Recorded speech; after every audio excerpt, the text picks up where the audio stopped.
Pemirsa, pekan ini polisi kembali menangkap terduga penyalahgunaan narkoba yang datang dari kalangan selebritas. Dunia hiburan yang selalu mendapat sorotan dari media maupun publik secara luas ternyata tidak menjamin bahwa menjadikan tempat ini aman dari peredaran narkotika. Nah, kami akan membahas fenomena mengapa dunia artis yang seakan dalam tanda kutip akrab dengan narkoba bersama dengan pengamat sosial. Namun sebelum itu kita akan lihat dahulu ada beberapa kasus dan juga bentuk dari penindakan terhadap pengguna narkoba. Yang paling baru pemirsa, pada pekan lalu tepatnya tanggal 26 September hari Kamis ada aktor Andrew Andika yang ditangkap oleh polisi di kawasan Bogor, Jawa Barat. Penangkapan pemeran Aditya dalam sinetron Hidayah Cinta ini karena ia diduga menyalahgunakan narkotika jenis sabu. Andrew ditangkap bersama dengan 3 orang temannya, atau tepatnya ada 5 orang, 3 orang laki-laki dan juga 2 orang perempuan di 2 lokasi berbeda. Nah, di antaranya ini juga bukan hanya Andrew yang bekerja sebagai artis, tapi juga ada beberapa temannya yang merupakan influencer. Nah, saat ini Andrew Andika masih menjalani pemeriksaan secara intensif di Polres Metro Jakarta Barat. Nama Andrew Andika sebenarnya menambah daftar panjang nama-nama artis yang terjerat dalam kasus penyalahgunaan narkotika. Kita lihat beberapa di antaranya pemirsa dari yang terjadi kurang lebih selama 3 tahun belakangan ini, bahwa pada Juni tahun ini polisi menangkap penyanyi Virgon atas kasus penyalahgunaan sabu. Ia ditangkap di kawasan Jakarta Selatan dengan turut disita ada barang bukti berupa 1 klip kecil narkotika jenis sabu dan juga alat isap. Nah, Virgon akhirnya ditetapkan sebagai tersangka penyalahgunaan narkotika.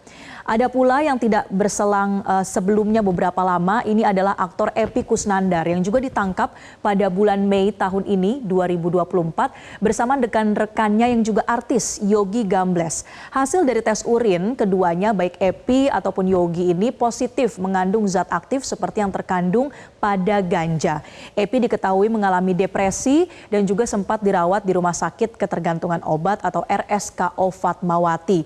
Ia pun telah menjalani proses hukum dan terkini dikabarkan sudah selesai menjalani rehabilitasinya. Kemudian pemirsa, penyalahgunaan narkoba ini juga kerap dilakukan berulang kali seperti pada 3 kasus lainnya akan kami sampaikan, yaitu dari artis Rio Rayvan, Ahmad Zony hingga Ridho Roma. Kalau Rio Rayvan ini ia sudah ditangkap sebanyak 5 kali dalam kasus penyalahgunaan narkoba.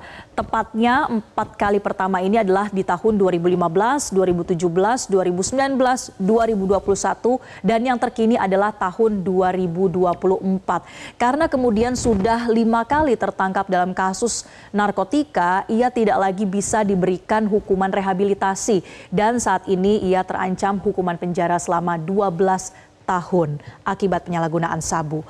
Kemudian ada pula artis Ahmad Zony yang sudah 3 kali total ditangkap atas kasus narkoba. Yang pertama dan kedua adalah di tahun 2017. Kemudian di tahun 2023 Ahmad Zony kembali terjerat kasus narkoba atas penyalahgunaan sabu dan ganja dengan vonis penjara selama 3 tahun dan juga denda 1 miliar rupiah. Satu lagi pemirsa, ada penyanyi Ridho Roma yang juga sudah 2 kali tersandung kasus penyalahgunaan sabu, yaitu di tahun 2017 dan juga tahun 2021. Nah, pada tahun 2021 Ridho Roma divonis selama 2 tahun penjara dan juga sudah menjalani hukumannya hingga dibebaskan pada tahun 2022. Dari rentetan kasus ini pemirsa, sebetulnya apa faktor yang menyebabkan seseorang ini termasuk dari kalangan artis begitu rentan terhadap godaan barang haram narkoba? Mengutip pernyataan dari pengamat sosial Devi Rahmawati, ada 5K yang menjadi faktor seseorang tergoda menggunakan narkoba, yaitu keluarga, kemudian faktor ketakutan atau stres, lalu faktor kompetisi, begitu kuatnya persaingan yang dihadapi dalam karirnya misalnya. Kemudian juga ada faktor kemudahan untuk mengakses narkoba yang biasanya dimulai dari akses seperti alkohol ataupun juga kehadiran dari lingkungan, di mana lingkungan yang kemudian membawa pada kebiasaan-kebiasaan negatif ini juga bisa membawa seseorang pada penyalahgunaan narkoba. Tapi sebetulnya faktor-faktor ini tidak hanya rentan dialami oleh kalangan artis, melainkan siapapun pekerjanya. Tidak hanya mendominasi profesi entertainer, tetapi siapapun kita semua ini sebetulnya rentan terhadap penyalahgunaan narkoba jika tidak dalam kondisi waspada. Nah, untuk itu pemirsa, dalam setiap pelanggaran terhadap narkoba pasti ada konsekuensi hukumnya yang harus ditanggung. Tapi kita sering mendengar bahwa ada pihak yang dianggap sebagai korban dari penyalahgunaan narkoba ini sehingga meski berstatus tersangka dapat menjalani rehabilitasi. Syarat-syaratnya seperti yang diatur dalam Pedoman Jaksa Agung nomor 18 tahun 2021. Ini yang pertama, seseorang ataupun tersangka penyalahgunaan narkoba ini harus dinyatakan positif narkotika dulu dari tes lab forensik jika ingin mengajukan rehabilitasi. Kemudian ia juga tidak terlibat dalam jaringan pengedar atau berstatus sebagai pengguna terakhir saja, tidak menjualnya lagi atau tidak mengopernya kepada orang lain. Selain itu, tersangka juga tertangkap tangan tanpa barang bukti ataupun jika ada barang bukti, ini jumlahnya adalah tidak melebihi pemakaian 1 hari. Selain itu, di slide berikutnya kita lihat syarat-syarat lainnya untuk seorang tersangka narkoba bisa direhabilitasi pemirsa, yaitu harus dikualifikasikan atau dianggap sebagai pecandu, korban penyalahgunaan atau penyalahguna narkotika. Pada intinya tersangka ini adalah dia yang mengalami ketergantungan terhadap narkoba, kemudian mengalami ketergantungan baik secara fisik ataupun secara psikis, dan juga bisa jadi ada unsur paksaan untuk dia menyalahgunakan narkoba. Syarat lainnya untuk bisa direhabilitasi adalah sebelumnya ini belum pernah menjalani rehabilitasi atau sudah menjalani rehabilitasi tapi tidak lebih dari 2 kali. Sehingga kalau kita lihat tadi di beberapa kasus yang sudah lebih dari 2 kali ya harus menjalani hukuman kurungan penjara. Dan satu lagi adalah ada jaminan atau surat jaminan rehabilitasi melalui proses hukum dari pihak keluarga atau wali tersangka. Jadi tidak serta-merta artinya syarat rehabilitasi ini membolehkan atau menormalisasi penyalahgunaan narkotika ya pemirsa. Dan selanjutnya kita akan membahas terkait fenomena penyalahgunaan narkoba di kalangan publik figur ini. Bagaimana agar publik tidak serta-merta mencontohnya atau menormalisasi penyalahgunaan narkoba di kalangan artis. Kita akan berbincang bersama pengamat sosial Universitas Indonesia, Devi Rahmawati. Selamat siang Mbak Devi. Selamat siang Mbak.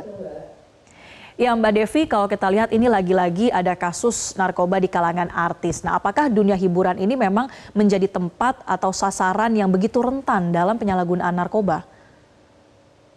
Ya, pertama kita perlu bersandar pada data dari negara BNN misalnya yang menyampaikan bahwa bukan persoalan profesinya, tapi memang para penjahat narkoba ini mentargetkan kalangan pekerja sederhana karena mereka memiliki sumber daya uang. Karena untuk membeli narkoba itu pasti membutuhkan uang, sehingga siapapun yang masuk dalam kriteria kelompok produktif dan bekerja, mereka berpotensi betul untuk kemudian menjadi sasaran dari para penjahat penjual narkoba tadi. Yang kedua, memang kalau bicara narkoba yang memang memiliki sedikitnya 3 efek, ada yang membuat kita menjadi lebih bersemangat dengan efek stimulannya, atau yang justru menenangkan depresan, atau kemudian yang menimbulkan halusinasi. Maka itu kemudian akan disesuaikan dengan kebutuhan para penggunanya. Kebutuhannya berbeda-beda. Ada yang memang membutuhkan untuk karena hidup di era saat ini, apalagi setelah pandemi, kehidupan ekonomi seluruh dunia belum baik-baik saja, maka orang membutuhkan pendapatan yang lebih banyak.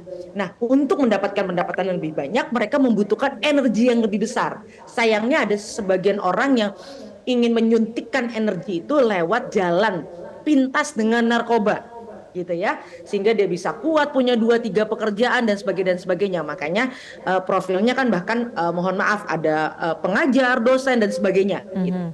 Lalu kemudian ada orang-orang yang memang karena manusia di era peradaban digital ini adalah manusia paling stres yang pernah menghuni muka bumi akibat kompetisi visual di ruang digital yang membuat semua orang berusaha untuk menjadi sempurna sesuai dengan standar kehidupan hari ini, maka mereka kemudian menggunakan narkoba untuk bisa menjadi sosok yang sempurna tadi.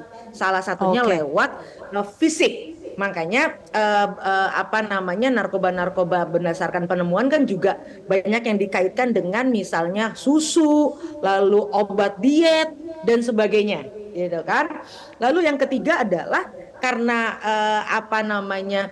memang tadi masyarakat peradaban digital masyarakat stres, maka untuk menghilangkan stres mereka perlu melupakannya dengan cara cepat, lagi-lagi cara instan, itu kemudian menggunakan narkoba.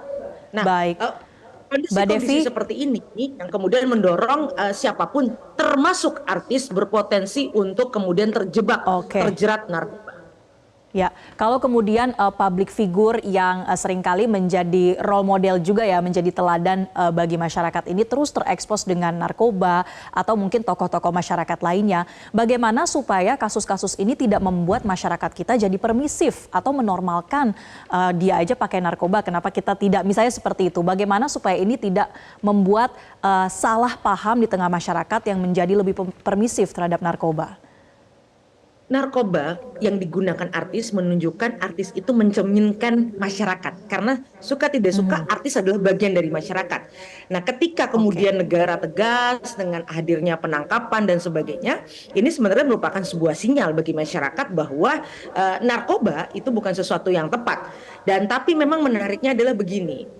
Kalau di banyak negara, misalnya negara-negara tertentu gitu ya, yang memang sangat mengatur kehidupan tokoh-tokoh publiknya, itu ada semacam konsensus atau kesepakatan sosial yang kemudian memastikan tanda kutip menghukum lebih dalam orang-orang yang memang menjadi role model karena dia punya tanggung jawab sosial, kan begitu. Baik. Nah, ini terpulang pada negara kita, tapi dalam hal ini negara sudah sangat serius dan media perlu untuk terus mengingatkan publik dengan bahwa ini bukan sesuatu yang baik-baik saja. Contohnya pelaku-pelakunya artis sekalipun tidak terbebas dari jeratan hukum. Tentu kita tidak bisa berpuas diri begitu ya Mbak Devi, terus dilakukan adanya pengawasan pemberantasan narkoba. Satu lagi Mbak Devi, tadi kita paparkan ya ada syarat-syarat bahwa seorang korban penyalahgunaan narkoba ini boleh direhabilitasi. Bagaimana supaya aturan rehabilitasi ini tidak di-abuse sehingga seseorang mudah saja menyalahgunakan narkoba?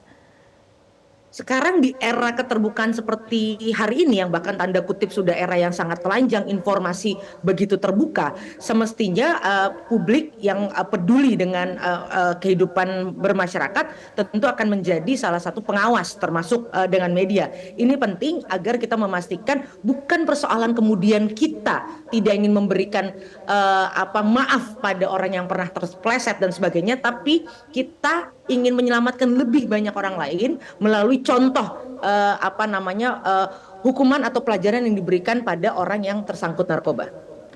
Baik, kita tentu harapkan dari adanya kasus-kasus ini bisa membangkitkan lagi semangat untuk memberantas narkoba begitu ya, baik itu di kalangan figur publik ataupun di masyarakat sampai ke bawah begitu. Terima kasih Mbak Devi Rahmawati, pengamat sosial Universitas Indonesia telah bergabung bersama kami di Metro Siang. Jelajahi cara baru mendapatkan informasi. Download Metro TV Extend sekarang.